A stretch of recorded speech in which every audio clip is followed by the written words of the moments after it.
Zack Snyder recently revealed his concept for the DCEU's grand climax, which sounds quite similar to the MCU's Infinity Saga end.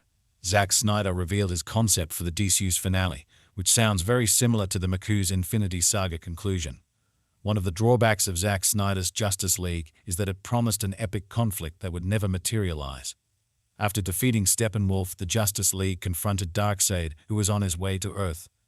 Unfortunately, the DCEU's climactic fight with Darkseid will not take place, but Snyder had ideas for it.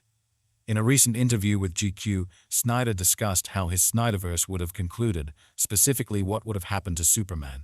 Superman was going to have to succumb to the anti-life, be destroyed, turn the clock back, and then get his chance for this battle against Darkseid that would have finished his trilogy of becoming this guardian and sort of return him to his humanity. That sounds like an epic battle between Superman and Darkseid. However, it sounds similar to the plot of the MCU's Avengers, Infinity War and Avengers, Endgame finales. The DCEU was frequently playing catch-up with Marvel, and it would not have been helpful if the DCEU's climax was too similar to Endgame, as this would have resulted in constant comparisons. Zack Snyder's DCEU vision sounds even more like Avengers, Endgame. Snyder's concept for the conflict between Darkseid and the Justice League would have seen Superman lose to Darkseid and surrender.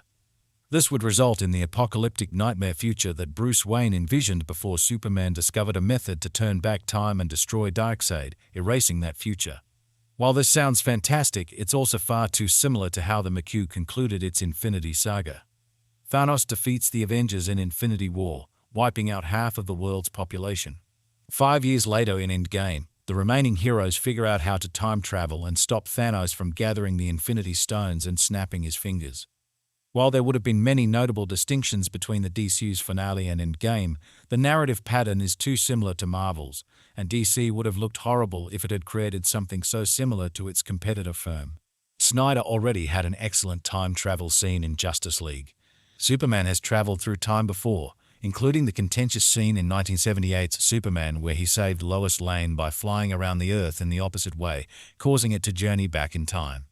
Snyder did, however, craft a terrific time travel moment in Justice League, in which Barry Allen travels through the Speed Force to prevent the Mother Boxes from joining. It's a fantastic scene that really captures the Speed Force while also providing emotional character development for Barry. Because this moment is so memorable, it would be redundant to include another time travel sequence to destroy Darkseid. If time travel is employed excessively, it can lead to story gaps questioning why characters do not travel back in time to solve other problems, as well as poor writing. It can be exciting when utilized well, but it's a plot point that the DCEU was wise to employ sparingly.